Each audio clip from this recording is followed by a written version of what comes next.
Shikaya ou Tamsi, ces fruits si doux. Monsieur le juge a de l'ambition.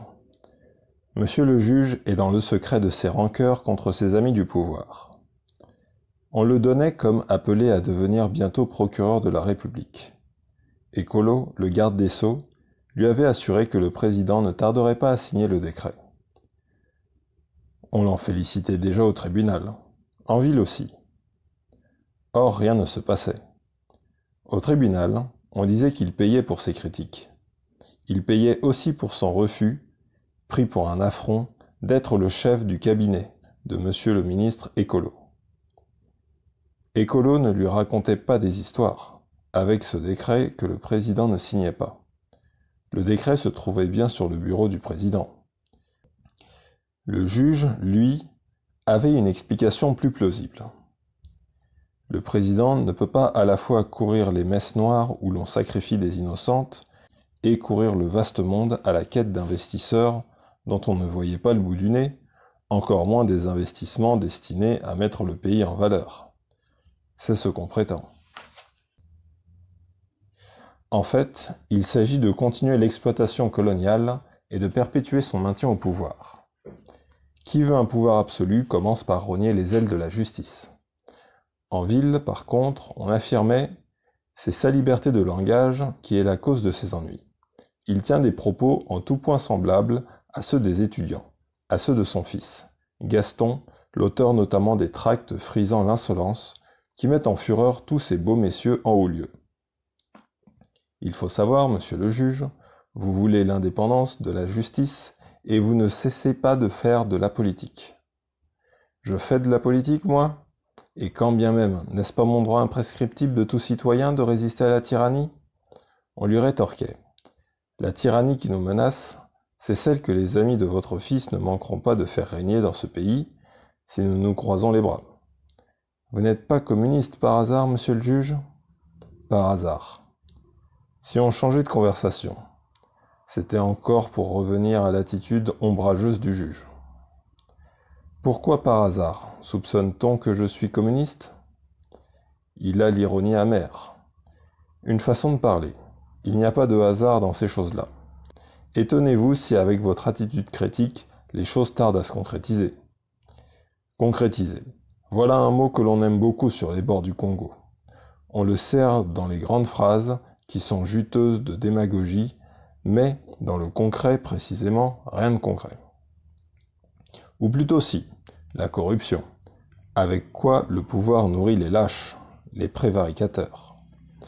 Peut-être que le président cherche à savoir si réellement vous avez les moyens de payer cash la fonction que vous convoitez. Eh diable, donnant. Compréhensible, non ? Que lui apportez-vous ? Votre appui aux amis de votre fils qui rêvent de lui faire la peau ? Parce que, après tout, un paragraphe en bas d'un décret, c'est vite fait. Des raisons pour retarder la signature, le président peut en trouver 1000 et tant d'autres. C'est aussi en partie l'avis de Mathilde, son épouse. Le président a un cousin qui fait sa magistrature en France.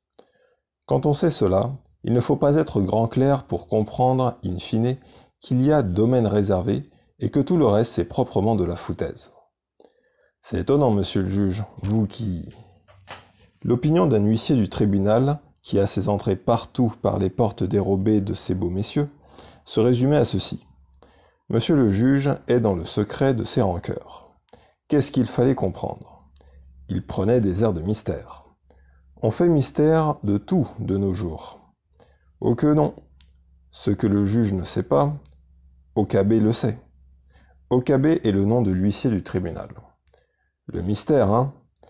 Oui, une bonne potion pour endormir les gens. Okabé est prétentieux.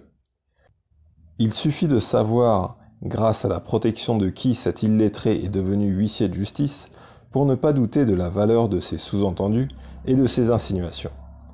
Si seulement il pouvait se retenir de se donner des airs de savant. L'affaire du juge traînait depuis 6 mois ou plus. Et puis, il n'avait qu'à s'en prendre à lui-même. Il fallait bien qu'il reconnaisse qu'il jouait perdant, comme beaucoup de ses amis qui avaient pris le parti de se tenir en réserve. En réserve de quoi ? Je vous le demande. Lorsque la République risque de mourir de corruption, La réserve, c'était de ne pas aller essuyer les plâtres, d'attendre de voir plus clair comment se distribuaient les cartes. C'est un jeu cruel, la politique, pas un jeu d'enfant. Le juge ferme les yeux, rêvasse sur les noms des membres de toute une équipe qui aurait donné une meilleure tournure aux affaires publiques. Qui devra demain recoller les morceaux épars? Et quand on leur dit « c'est mal parti », ils crient « sus aux communistes ». Eux, sauvegarder les intérêts du peuple? Qu'on s'étonne donc de la guerre tribale qui mit aux prises Poto-Poto et Bas-Congo, de sinistres mémoires. De la sauvagerie que cet affrontement fit renaître. Il avait bien dit qu'il n'augurait rien de bon pour l'avenir. Nous y voilà presque, des sauvages.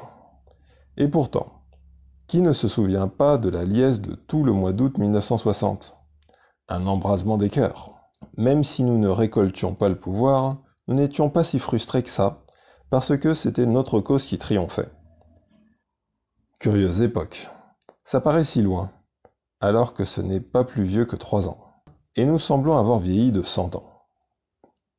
Sans être bien avancés pour autant, puisque ça s'annonce pis que tout ce que nous avons connu, pour reprendre le mot de Lumumba, le pauvre, oui, nous avons connu. Ah, ce que nous avons connu. Ceux d'ici ont prêté main forte à ces bourreaux. Ceux d'ici ont prêté main forte à ces bourreaux. Ils ne l'emporteront pas au paradis, Dieu non. Un saint, un martyr cet homme. La misère du pauvre noir ne finira-t-elle donc jamais? Voilà, il disait nous avons connu. Combien d'autres le diront encore dans les temps à venir? Parce que ce n'est pas encore demain la fin. La colère est une moutarde qui lui monte au nez, rougit ses yeux. Les chansons sont faites pour exorciser les mauvais démons. Ça soulage le cœur. Il n'a pas les cordes vocales faites pour le chant. Il ne se risque pas à chanter devant sa fille Chilolo. Elle se bouche les oreilles et crie. « Ah, papa, pardon, pitié pour mes oreilles. » Sa fille, son bonheur. Ses enfants, leur avenir. Qu'il ne peut laisser compromettre.